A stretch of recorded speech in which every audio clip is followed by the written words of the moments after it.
Cup. I just want to put that out there. Boom. Facts. They buy the World Cup.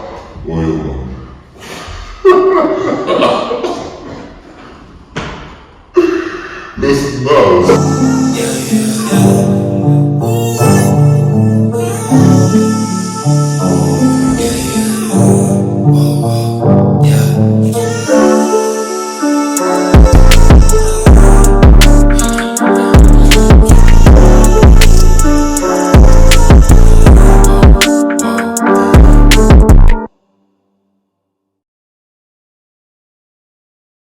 Hey guys, what is up? It's your boy Hugo. I'm Nkanyiso, and welcome to Football Unwind.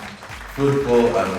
Wow, Finally, bro. Finally. Yeah, no. Please hit that like button, please subscribe, and you're gonna get a whole bunch of unforgettable football interviews, news, vlogs. Just stay with us. Let's get it. Hey, Hugo. Hey. Let's talk about this World Cup. I feel like there's not enough hype around it in general. Like, I feel like in South Africa, it's just dead. Is that because maybe we're not in it? Or is it because it's in Qatar? Or what are we saying exactly? I find this topic fun because South Africa in general, we didn't make the World Cup in 2010. If you think about it, we didn't actually qualify. Is it? We were a host nation, and because we were a host nation, we automatically qualified. Yeah. Oh, that's interesting. So that just gave me it just raised the thought of, are we a country that actually hypes the World Cup if we're not hosting it? Or is it just us not being educated on football? Is this something like that? Maybe. But don't forget that we bribed. We were allegedly bribed to be in that World Cup, according to that documentary on Netflix. That's another thing. Yeah. That's another thing. But to answer your question, why do I think it's not as hyped?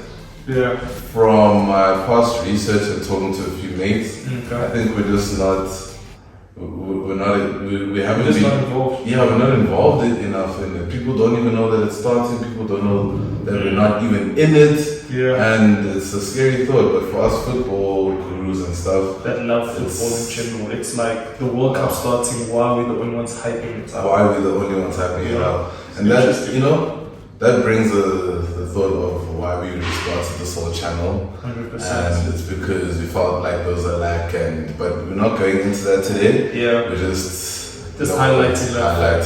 Yeah. But also, what I've realized is that never mind like the general public in SA not hyping up the World Cup. I feel like there's a lack of that hype in World Cup in general, on a global scale. Yeah. And like on TV you see lots of adverts, radio, hella ads. It's just for me personally, even when I go on social media on my phone, I just don't see it as much.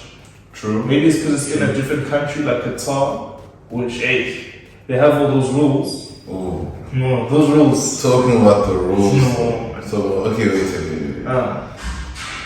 You said speaking on I wanted to let's clarify that first point you said. Okay. You were saying the World Cup and Qatar's rules. Yeah. And how since them being a Muslim country, beer is not allowed to shock the world. Exactly. And that rule just came out.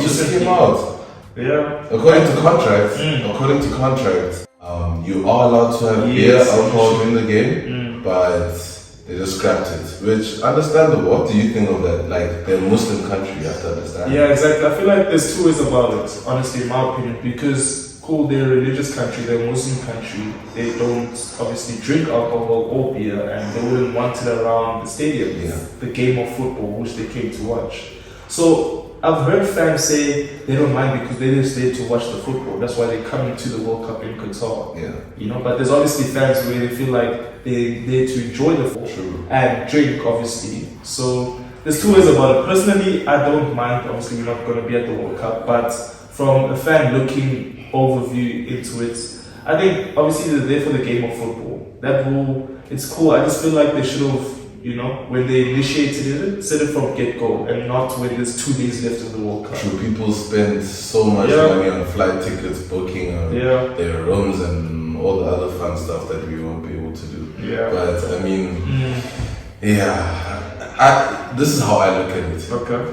When you enter someone's house, you accept the rules that they give from the jump. Okay, that's a good point. So when they said what they said, I didn't have an issue with it at all. It's just the part I had an issue was they changed the initial agreements, which now it boils down to people's pockets. Some people would have thought, we don't want to go to the World Cup because drinking is in our heritage. You know, some countries, I believe, like Germany, Ireland. I've got a homie back in Ireland, loves drinking. So some of them is maybe part of their culture. So is it actually worth it? Yeah, that's what they would be asking themselves. And it's too late now. It's too late. You bought the tickets. You can't just book 10 flights, bro. It's trapped. The only way you can drink during the game is if you buy a 19. What currency do they use? Oh, I'm not too sure. But I know it's 19,000. I'm not sure if it's euros, but I know there's like a booth, a hospitality section where there you can drink, but it's a 19,000 euro ticket. So even if it was in what currency do they use in Qatar? I'm not too sure. I feel like I've always known, just now it's gone. Slipped my mind. Yeah. But yeah, bro, that's still a lot of money to be putting on a tab that you didn't expect to initially put on you know, when you got the ticket. Because also, I was reading up earlier today, people are allowed to drink in Qatar. That's not the problem. Like you can drink in your hotel room, drink like as you're leaving, but the moment you enter the grounds or the stadium, they don't sell alcohol at all. They won't even allow you to come with your own alcohol. Mad. So Mad. I just feel like, okay, that's their own rule, that's their own personal beliefs. Should they have mentioned it earlier? Yes, 100%. Do we understand why they say that they don't feel comfortable, they want people around the World Cup drinking? Yes, because of their religious beliefs. Yeah. That's cool. But then the other second rule, which I was shocked when I first heard it. No, I was really shocked. Don't say it. No, I was really shocked. No, it's a must. It's a must.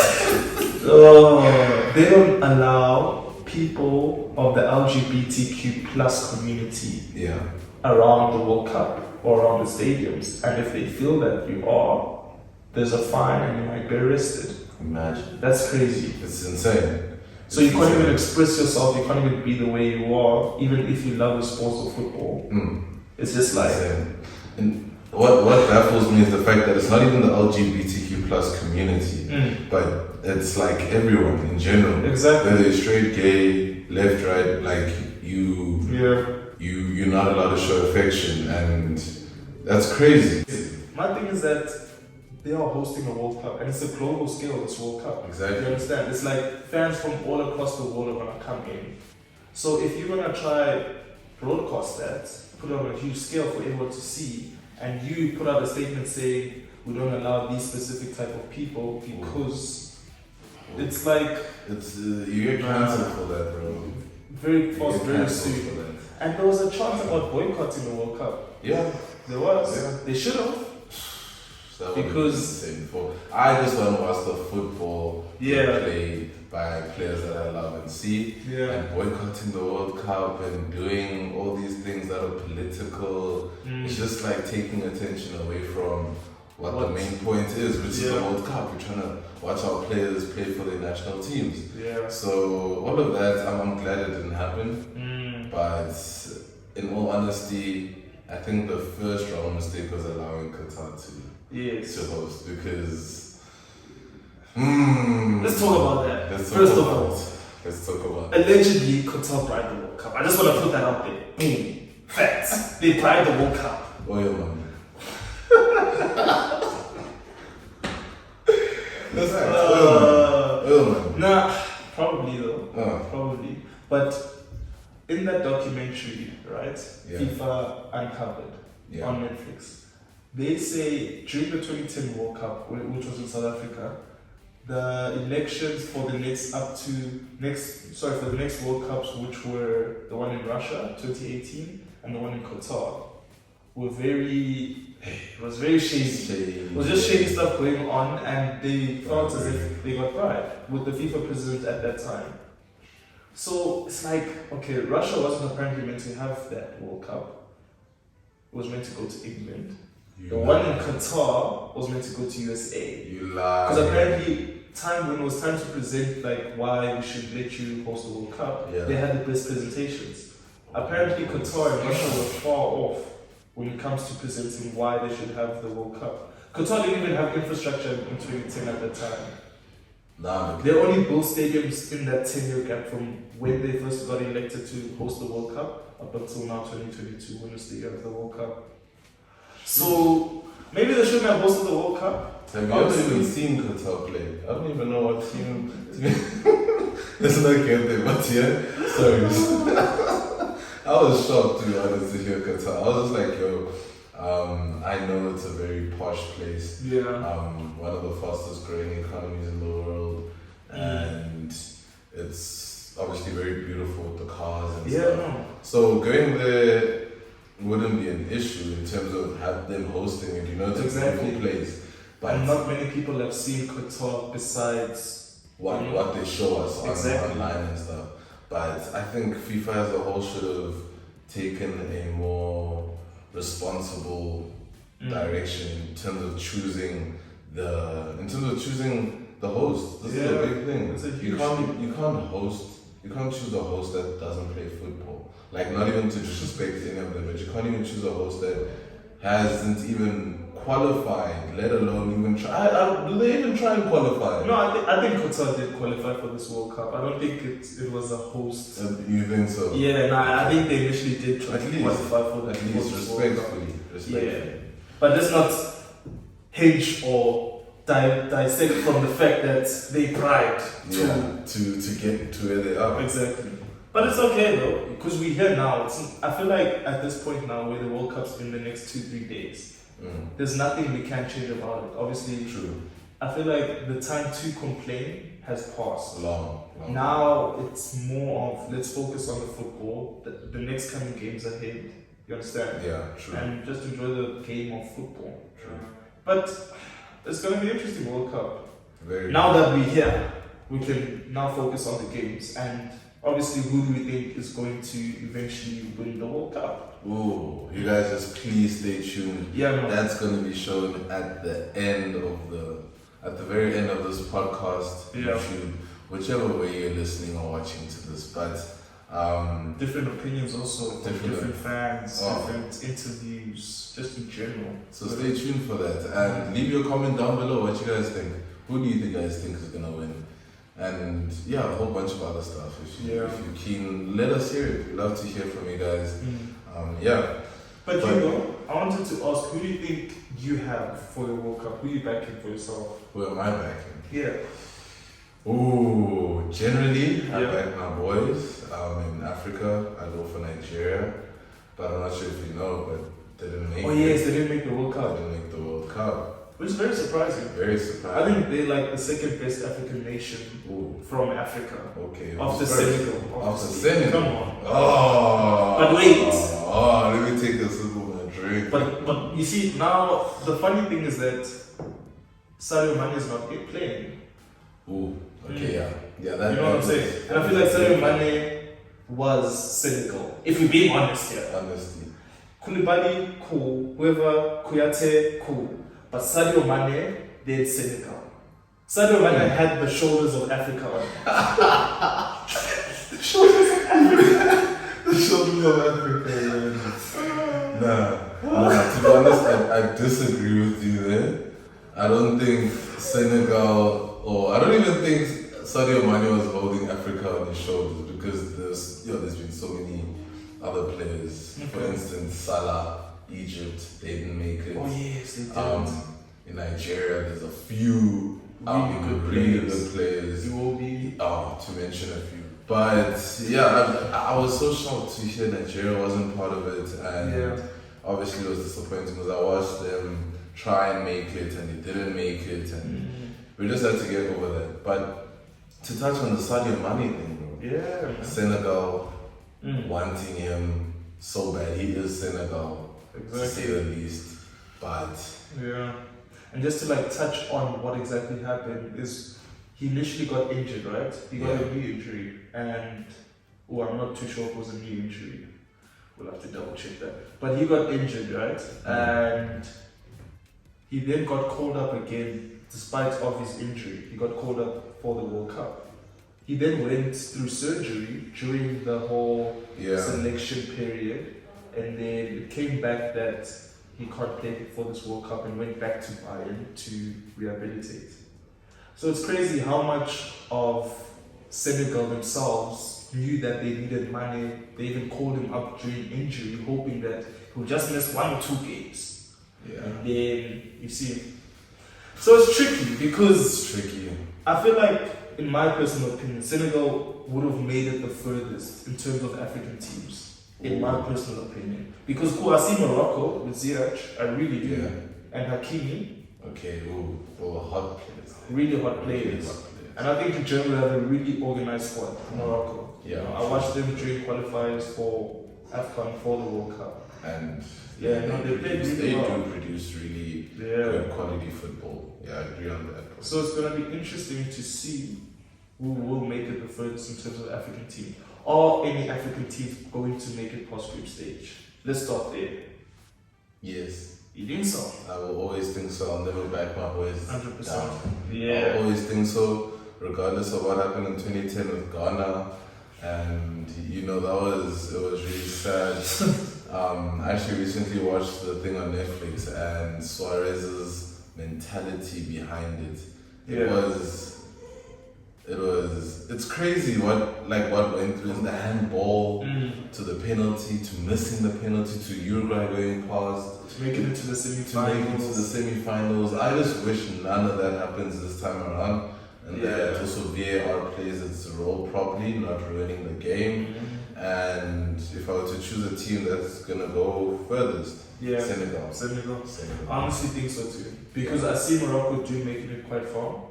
But I just don't see them progressing that next level. Because if we break it down, there's still really top quality teams. Argentina, Brazil, Netherlands, Denmark, England, France. That's 6 teams on themselves. Germany.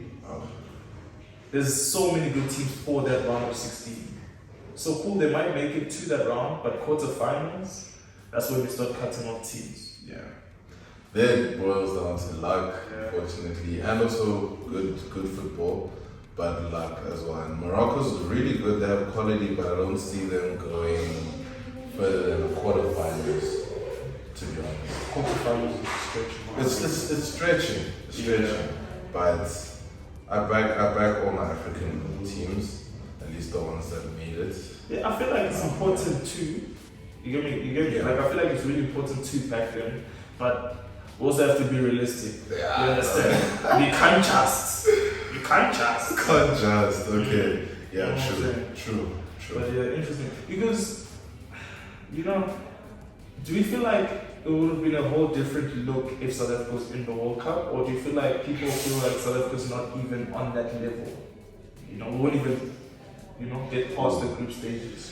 For a very long time now, I think that South African football really, the development hasn't been there. Okay. And it's shocking actually let me take it back to hear what Ronaldo had to say about Man United. About their development. About their development and where they were. They still like 20 years where they're still in the past when you first initially joined. And then I look at South Africa and I'm like, we have all this technology and really good coaches and quality players, but the development, what we're doing for us to reach that next level, that Barclays, that English Premier League level, it's not being brought to the table, which in all essence is just killing us, man, because the talent that we have in this country is beautiful. But then who do you feel like whose fault is that then? Is it us as players? Is it coaching? Is it Safa? Is it... To blame one person would be wrong. I'd say it's everyone, from the players all the way up to the head of the department. If it's Safa, you want to say, but everything. Like, you have to restructure the whole system. Dietary, everything. Like, there's so much going on in South Africa right now that not being in the World Cup as one of the most... what do you call not being in the World Cup as one of the most known countries in Africa. Oh wow! Do you get what I'm saying? I know what you're saying. Yeah, so like it's nothing new. Yeah, so it's nothing new. Like one of the most developed, and we're not making it, and it should speak volumes of where we are currently in the footballing industry in South Africa. But I believe that it's something that a lot of people are taking on, and they've seen it, and people are complaining. And going forward, I pray to God that heavy investment is made in football in South Africa, and that we never see such lack going forward. Because South Africa does not lack. We do not lack, to be honest. There's a lot of beauty in this country, and football is a very big part of our culture. Just need to enhance it, man. But huge. Yeah. But yeah. Okay.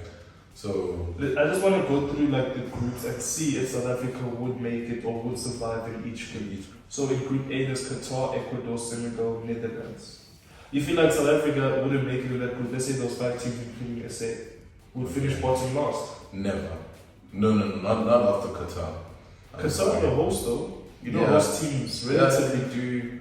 Yeah, they relatively do well. I would say we would really try and push maybe to come third. Netherlands and Senegal above us, and then South Africa. That's where I place us. The dogfight between Qatar and South Africa, right? Yeah. So in Group B, there's England, Iran, USA, and Wales. Ooh, that could go both ways again. Yeah. Third place, there's England.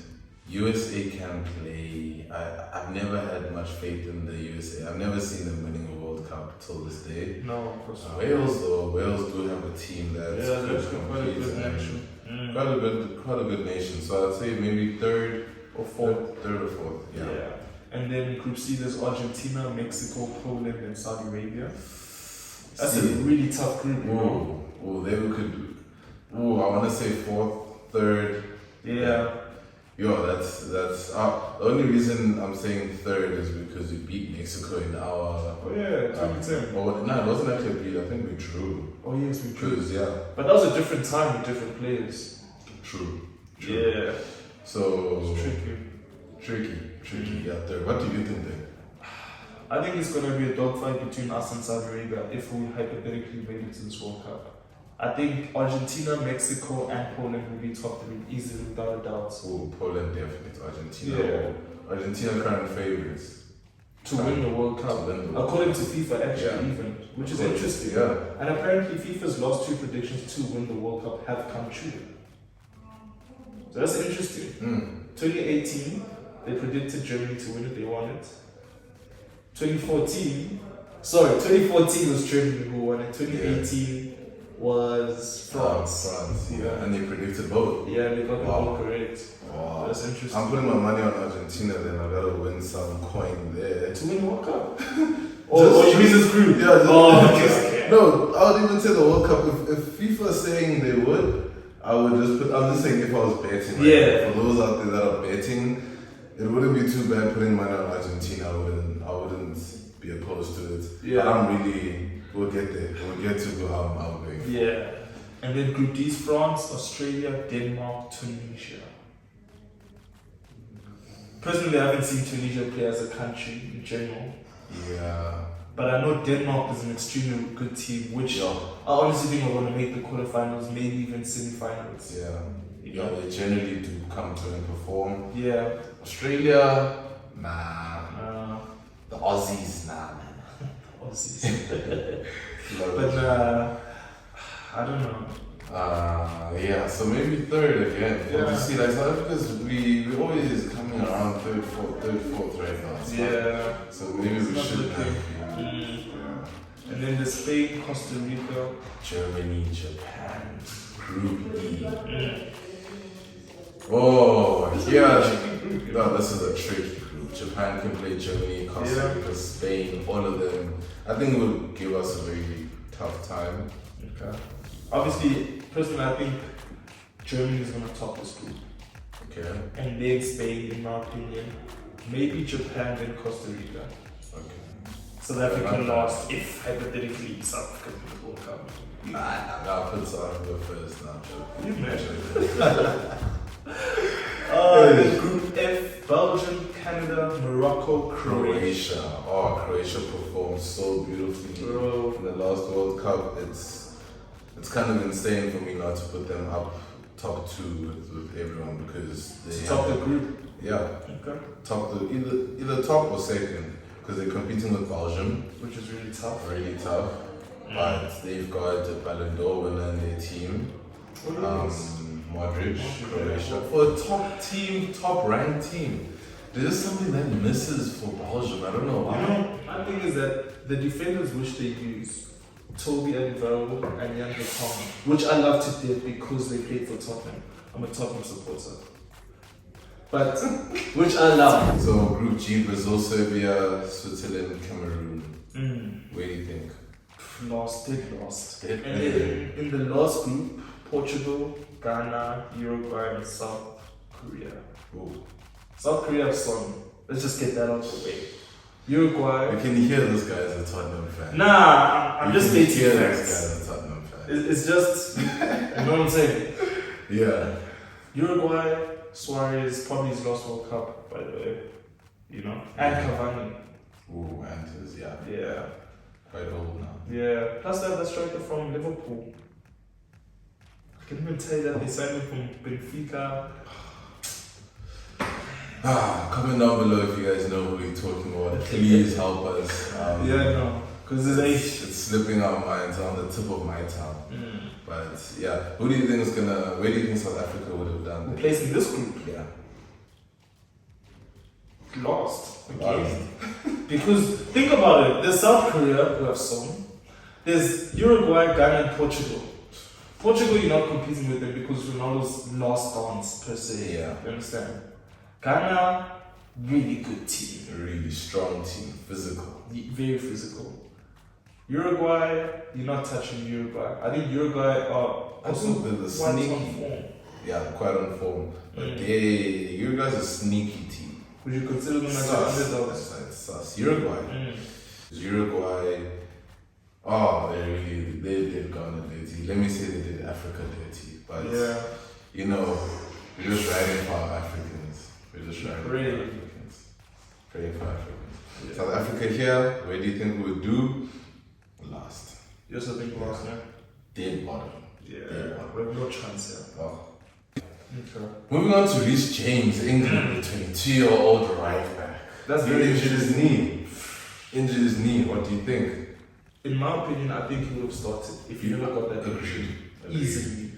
Easily. And don't get me wrong, there's really good right backs and left backs because Reece James can play both positions in the England squad right now. Yeah. Like Trippier, Walker, Luke Shaw, you know? Just to name a few. Exactly. But I feel like if he was fully fit and never got that injury, he would have been a starter. Never mind that, he would have been a really key player for England. Definitely.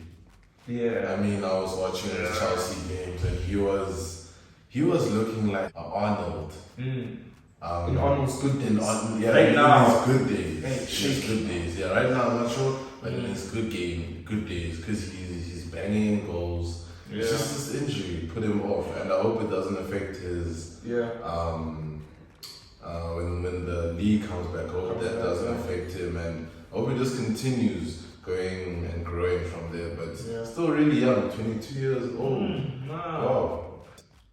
Marcus Rose from Germany, he's also out. You know, before we move on to the next name, do you think Marcus Rose's miss would have been a big thing for Germany? Do you think like it's a huge impact?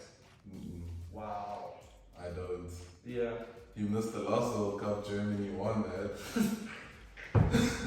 So I think at this point they kind of used to not having him. Oh wow. All respect to Marco Reus, beautiful like type of player. His football is amazing. Yeah. Last but not least, I'd like to know who do you rate? Who do you see as the World Cup winners? The World Cup winners.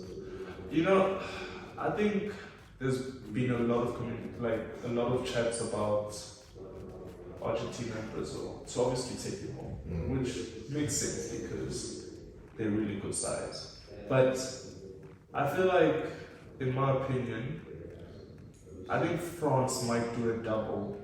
Ooh. I honestly believe so because of the squad that they have. Okay, cool. I see Kante and Pogba being injured, but France have a really good squad and a lot of experienced players and a lot of really good players. True. Cool. They've won the World Cup before, and you know, apparently there's this thing of where if you win the World Cup, you can't do a double. But I really think France. Yeah, exactly. And I think the quality in France, from striker to keeper, it's there. it's really there. The defenders are solid. Yeah. Who's their keeper? Hugo Lloris? Yes, sir.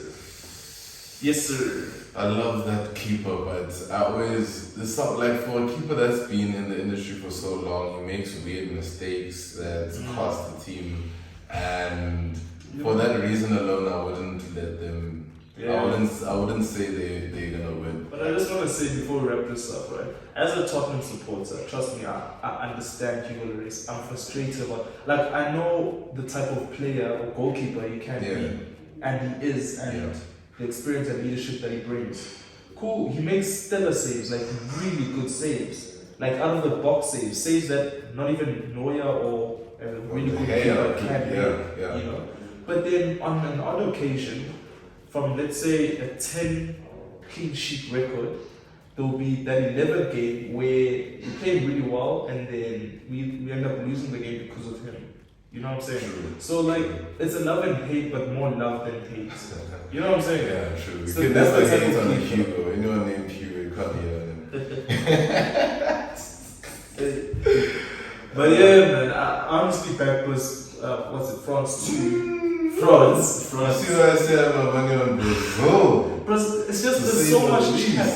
I just think there's so much chat about Brazil and Argentina to win it. But I think people won't be surprised when they see France in the World Cup final. Ooh. Ooh. Yeah. Okay. And yourself? Myself, I said it, I'm not sure if you heard, but I'm back in Brazil. You're back in Brazil? Yeah, I'm back in Brazil. I'm just hoping, I'm really praying they come through with some physicality. Because in the past they've been very push over type of vibe. Yeah. But in terms of the quality, the player that they have right now, I rate them. And people have like a lot to prove in that team, which is beautiful to see in a Brazil team that's been known for winning the World Cup. Yeah. And there's also depth, I would say. There's a fair amount of depth in the team. I don't know, like, there's players, but there's players that can fill in here and there. But if not Brazil, I did say England. Yeah, I feel like Brazil. I feel like Brazil, there is depth, right? In attacking, they have really good attackers. Yeah. You know, Vinicius, Neymar, Richarlison, you know, amongst a few. The midfield is where I feel like they're lacking. You know, they have Casemiro, Fred, which I see, which are the two that are probably going to start, right? Then they have Picate, I hope I'm pronouncing that correctly, from West Ham, right? I think he made the World Cup squad. Never mind that, I just think the midfield is going to be tight, right? Because Neymar might start as number 10, you see. And then after that, it's going to be the defenders, which I think they have really solid defenders in Bremer from Juve, Thiago Silva from Chelsea. Yeah. So it's going to be a really good team. For some reason, I can easily feel like they're going to be disappointing in the semi-finals. You think so? Yeah, by a team like Netherlands or England. Yeah, that's why I say physicality is going to be a needed factor. Yeah. But keeper Alisson, they have Thiago Silva, Marquinhos. Those are players that are actually very good. There's Fred in the mid. I rate Fred for his hard work, but I don't really rate him for his distribution of the ball. But I'm excited, man. I'm very excited. But it's good. I feel like it's going to be a really good World Cup. Like I said, there wasn't hype about it, but football in general is going to be good. My biggest worry is the injuries that are going to come out from it. You know, that's my biggest worry. But we can touch on that in the next episode. I'm just saying, like, in general, because it's in between the leagues, Premier League, La Liga, Serie A, and then straight after they go back straight into it. It's going to be tricky. Yeah, straight into the season, and that's an interesting one. Yeah. But yeah, I think that wraps it up. Yeah. Good episode, you know? Beautiful episode. Yeah. I loved it. I enjoyed the conversation. Mm. So yeah, you guys at home, please take your time, Yeah. comment down below, and tell us what you guys thought. And please tell us the striker's name for Liverpool. Oh, please.